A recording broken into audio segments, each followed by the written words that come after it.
Man, it's Friday already. Busted Pencils, fully leaded education talk. Educated educators talking education. Dr. Johnny Lupinacci, me, Dr. Tim Slecker, and oh, yes, it's Friday. And of course, he's here, the chairman of the board, Jacob. And Jacob, man, this is your day. This is where you get to kind of, put me and Johnny on the ropes. I don't know if you're kind of going, Johnny. I mean, what do you, it's now we've done this.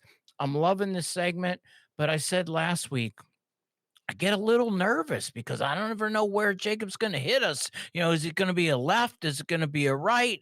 Is it going to be, a little bit of the shuffle? I don't know. That's what I'm, Johnny. Well, Tim, welcome to all of our worlds and a little game we like to call when is Tim going to drop the Tim bombs?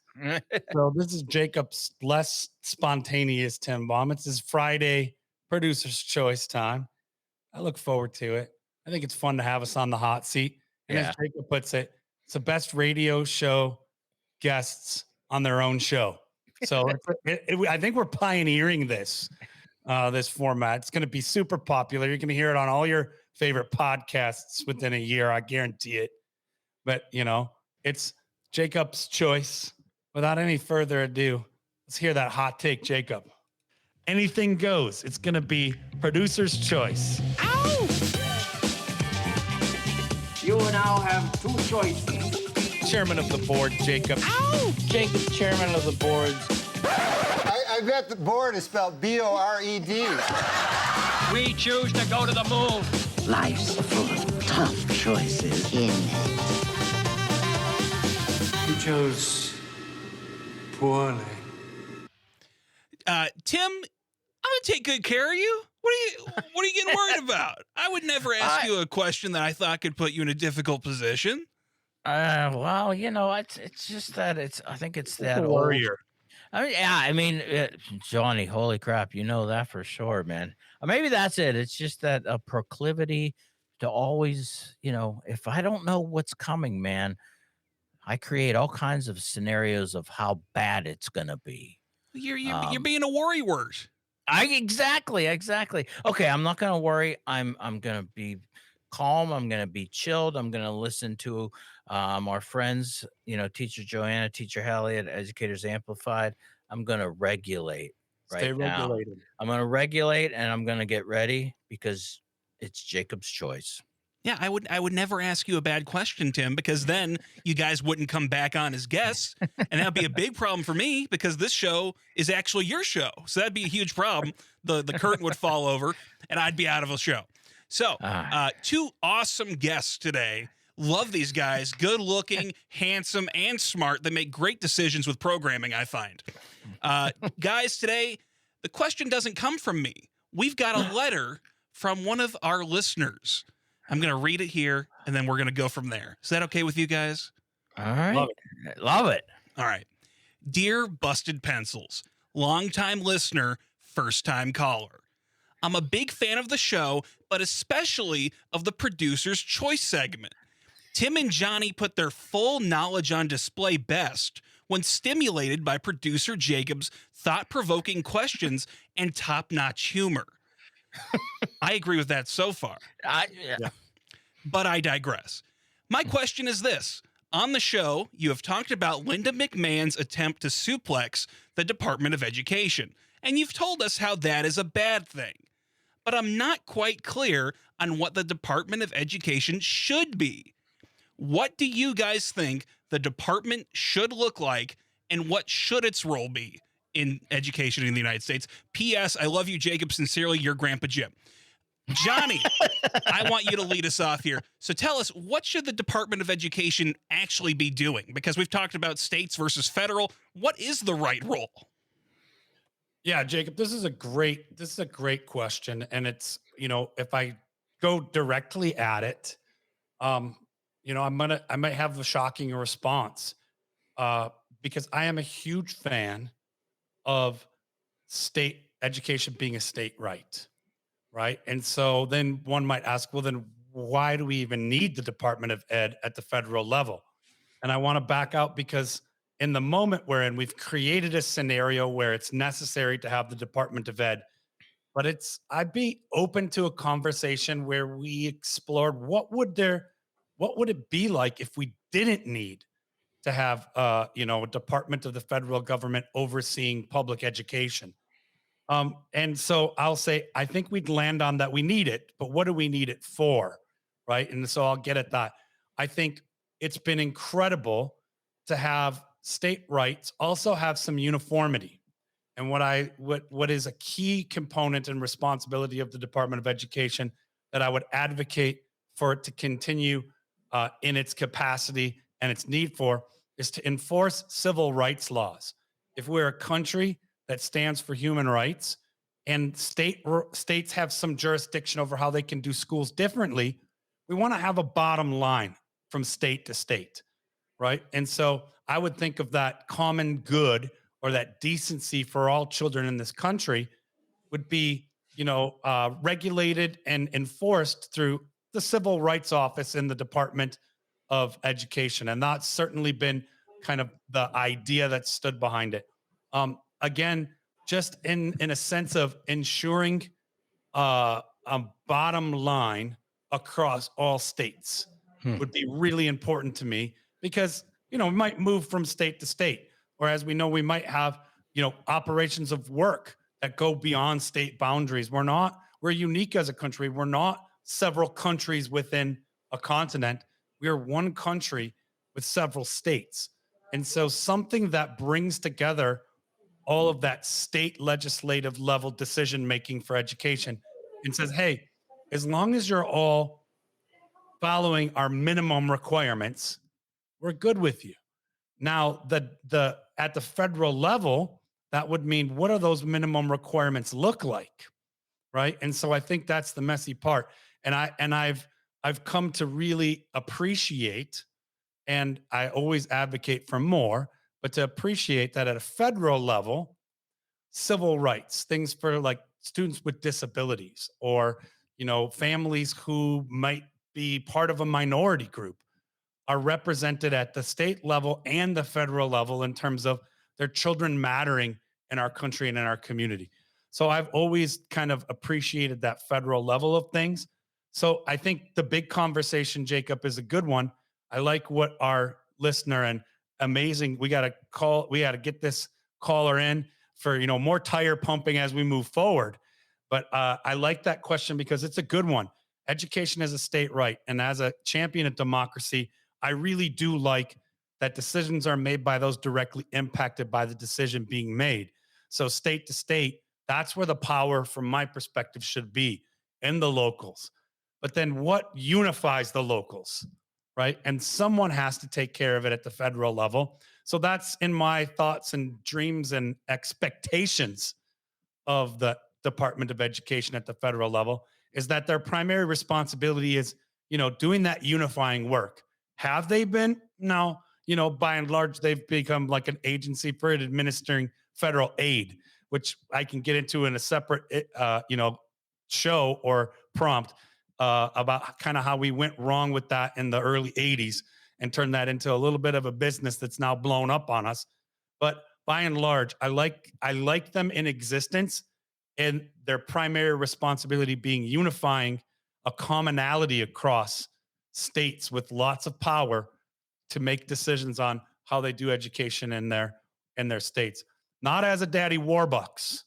And that's certainly what Tim and I have seen in our lifetime is a Department of Education that said, hey, we can't tell you what to do, but we're only going to give you money if you do what we say. Right. And we've all been in that scenario. We say, if you're living under my roof, and you're eating food in my house, you follow my rules. But I'm 18. You're still under my roof and you're still eating my food.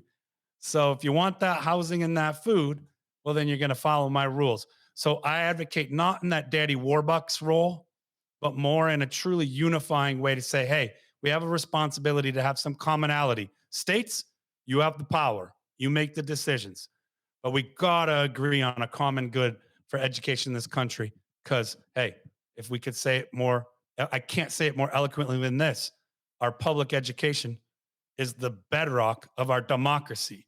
So the federal level, there's got to be some people whose job it is to make sure states aren't dropping the ball on that. Well, Johnny, what would you say to somebody who hears what you just said and they say, well, talking about this civil rights aspect, why don't we just have a Department of Civil Rights Enforcement? Or why don't we just give this over to the Department of Justice? Do we need a Department of Education to handle that? I mean, what would you say to somebody who said that? Yeah, I would say, Jacob, that's not a bad way to explore it. Certainly, let's look at all options as long as there are qualified, responsible people in a primary position where they can put education first. My gut reaction would be, I think our justice system is a little bit probably preoccupied with more institutions than just our schools. And I kind of like, and I'm going to romanticize a bit here, I kind of like separating them because I'd like to think about education as an entity separate from our criminal justice system, but connected. And what I mean by connected is that there are laws that help ensure safety and help ensure well-being for all students, teachers, and people in our community. But this office focuses on what's best for learning, what's best for students, what's best for their growth, their achievement, their well-being, their health. So I think by and large, those departments should speak to each other and certainly have some crossover. But I would worry if we just fold it into the larger, like most things, it will really fall down on the far down on the priority list. And I'm not complaining about that because I think there are lots of things that, like, say, our criminal justice or our legal system has to balance and focus on. This takes that off their plates and allows for there to be educational specialists in those positions, both in the legal representation and also in the learning sciences. That's a very interesting point of view, Johnny. Now I'm going to turn to an expert, Dr. Tim Slecker. Same question to you. What would you say to our questioner here, who goes by Jacob's Grandpa Jim? Love you too, Grandpa Jim. What do you think the Department of Education should ideally look like? Well, I don't know if this is gonna be different, but been thinking a lot about this, and I might actually be in favor of Linda McMahon fully executing, a true suplex on the Department of Education as it has now come to be, if we really then move this into truly a as best as we could insulate it, and kind of as we're looking at to again more of our international friends that try their best to take that realm education and push it off, isolating it from the politics of the day, and that they then become that organization, that institution that really does then say what's best and can really drive education policy. And I'll point this out too. What are some of the reasons that we did have the federal oversight? Johnny did a really great, way on explanation of that. I just want to remind people though too that one of the problems of states' rights and the state's authority is at a time, and in fact we have even now seen this lately, that okay, when it comes to making curriculum decisions, the idea that says, and Johnny and I have been on the show now for years advocating that, the curricular decisions should best be located closer and closer to the students and the teachers that are going to be doing that type of work. But I also recognize that too, that in a climate of where we start to recognize and go, well, I don't want my kids to learn about slavery. And in fact, slavery makes my kids feel uncomfortable.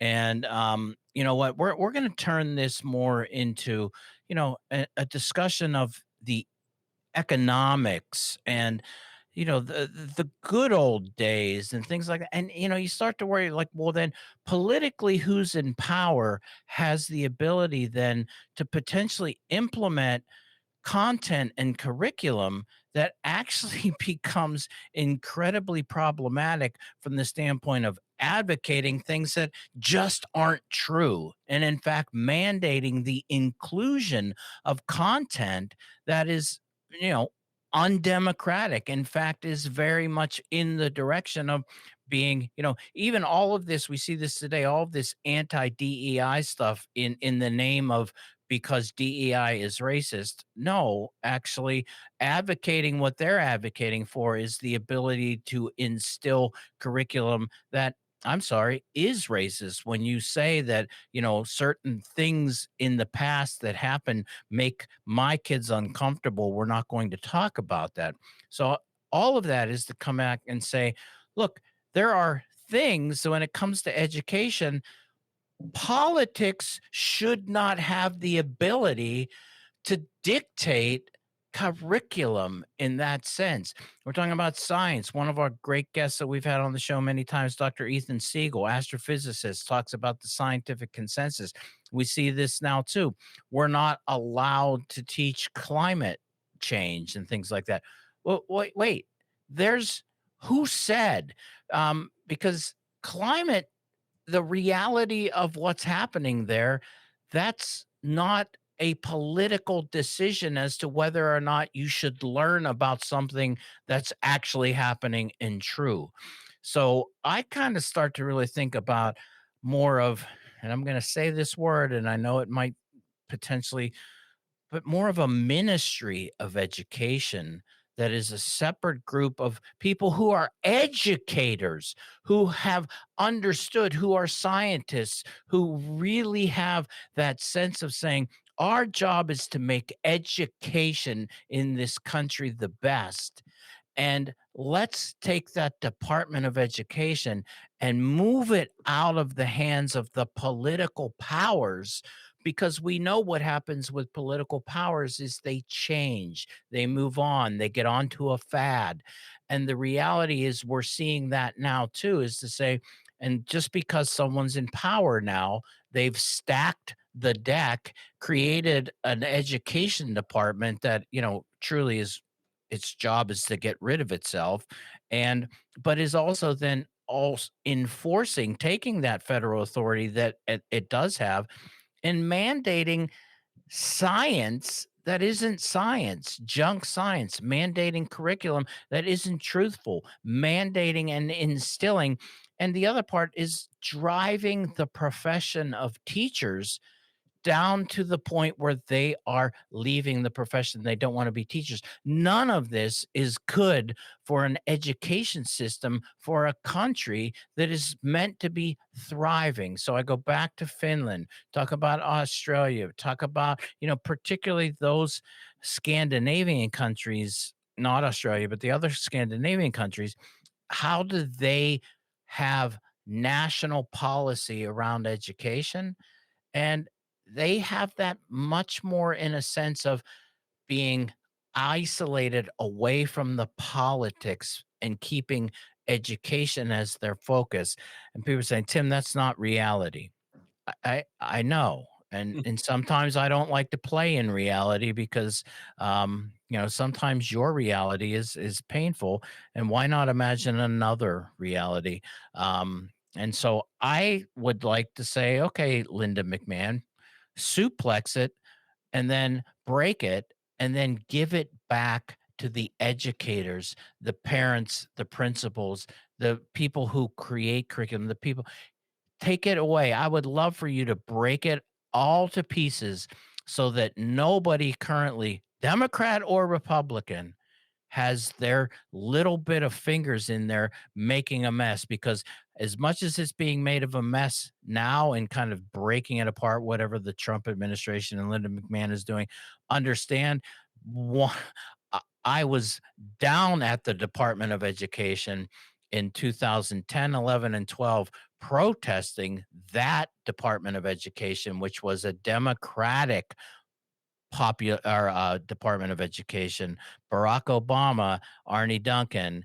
And what were we down there again saying? You are taking advantage of being in power politically and doing things to kids, schools, and community that doesn't have any justification in any type of research as it's going to result in better schools, better living conditions, better learning conditions.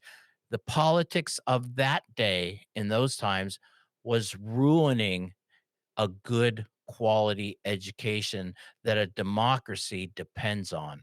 So I'm going to answer that question with going, you know what? Yeah, I'll get rid of it if we get rid of the political part of it and take it out of the hands of the political class and put it back in the hands of professionals, experts, researchers who are having the ability to make decisions that are what's for the best, not what's best to be reelected. That's my answer. I like that answer, Tim. My first question would be, when you create your new Politburo for the Department of Education, how do you get into your new Ministry of Education? Who puts these people into the Ministry of Education to make the decisions? Who brings in the union members? Who brings in the teachers, the theorists? How do you get onto this board that makes these decisions? That simple. You'd put me in charge, and that would then I make all the decisions right there. Yeah, I mean it's a great question. How do you get into those positions? And the reality here is that there's obviously some form of political appointment. In fact, we should have that as representative. In fact, not so long ago, a lot of state departments of education and or regents and things like that had membership that was set by it was set by the politicians, but was set by a representative government, by the people, and membership was designated as the governor gets 4 picks.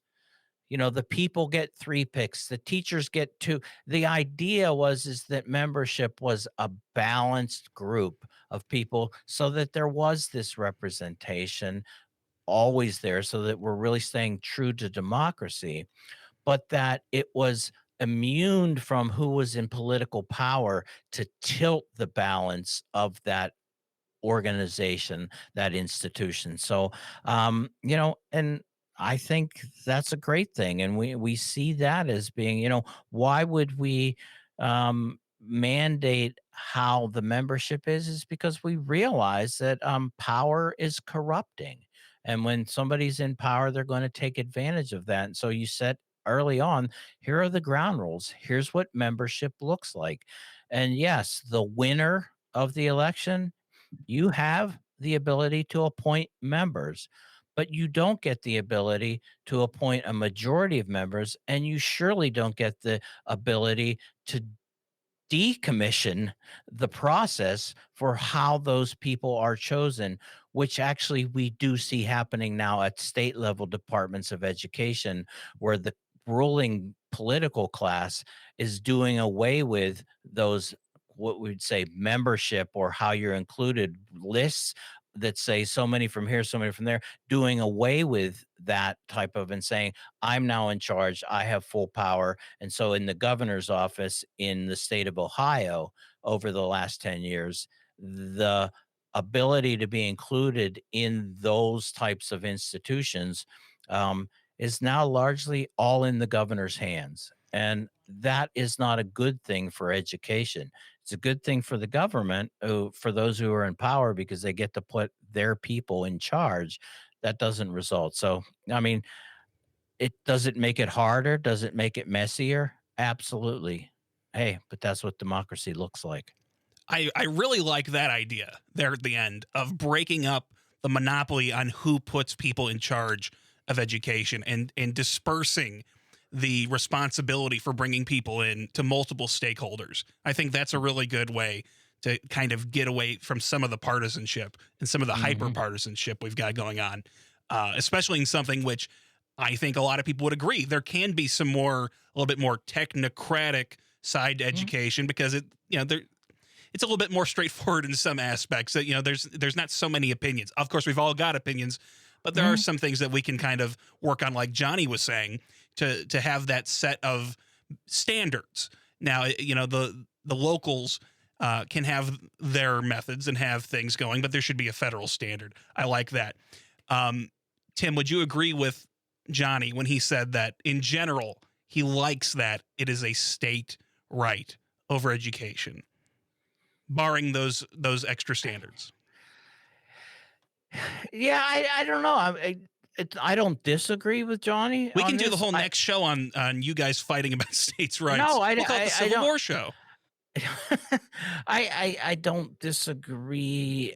But when I say this, it's like, okay, at least the state's in charge when you have a bad federal political leadership that you can go, so the current state I'm in right now, I think education's in better shape because of who's politically in power. But that can change pretty quickly in the state. And so the state I just left, Ohio, which again, guess what? It is states' rights and it is local. And currently the power over the last 10 years in the state of Ohio hasn't been good for public education. So that's my kind of caveat on that one. Johnny, I guess I'll do a quick clap back, and then I'll take up Jacob's suggestion that we do a special show, like a LARPing, a live action role play of the Federalist Papers. And, I'll take Jefferson. Tim, you take Monroe, since you're such a central government guy. Again, I'm pinning that on Tim.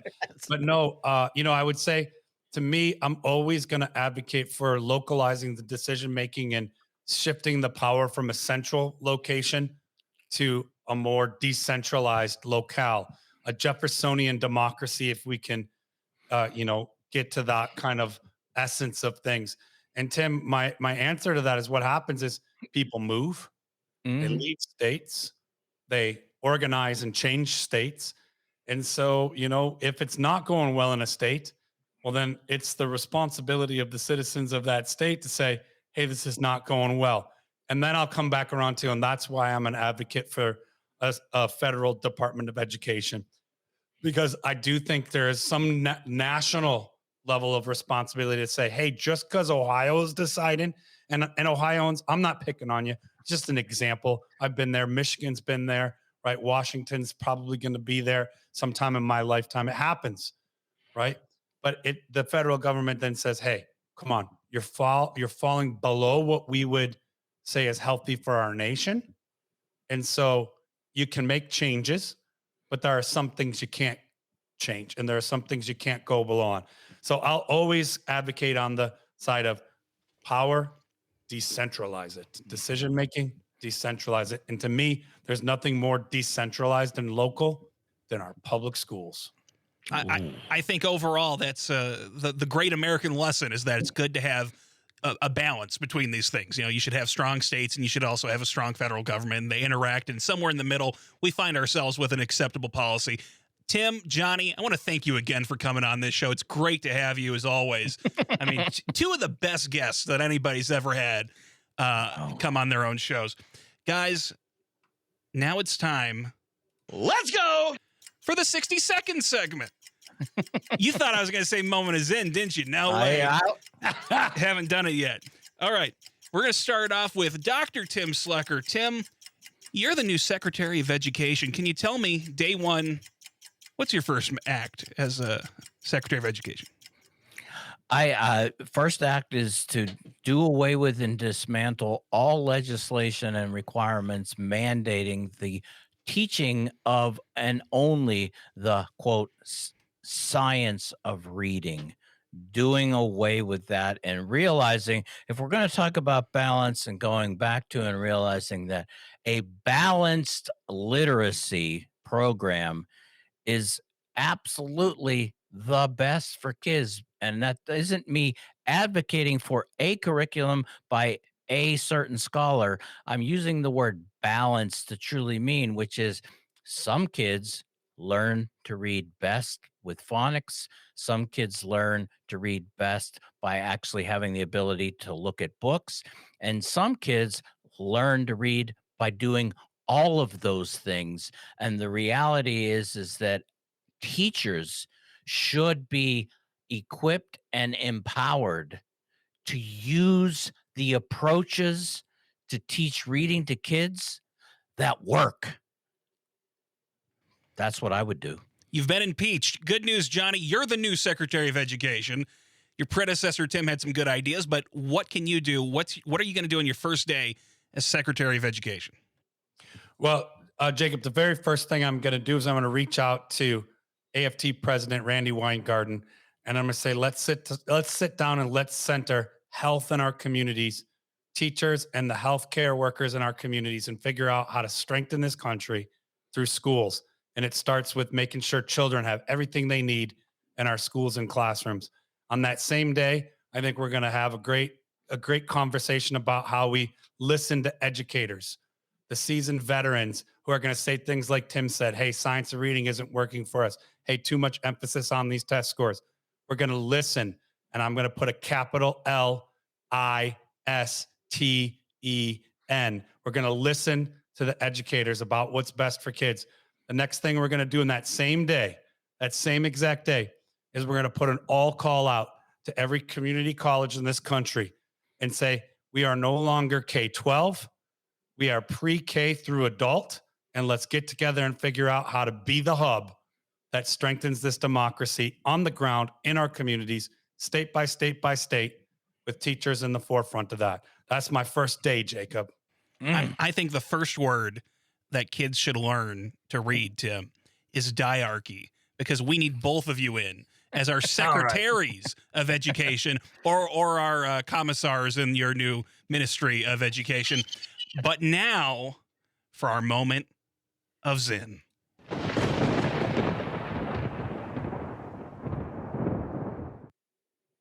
They have the guns. We have the poets. Therefore, we will win.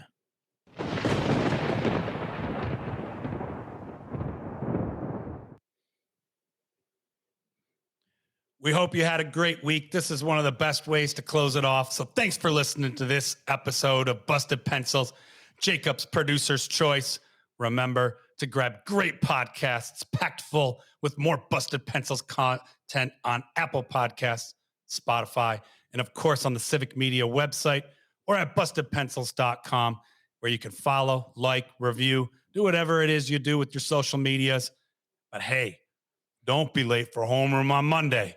And be sure that you grab next week's class in session on Wednesday. And if you don't already know, well, then you're going to love this. You can always catch Busted Pencils broadcast at 3 p.m. Central Time every Saturday across all the Civic Media Network stations. For that's right, 1 hour of your favorite blue-collar scholars, Tim and Johnny, and keep busting pencils.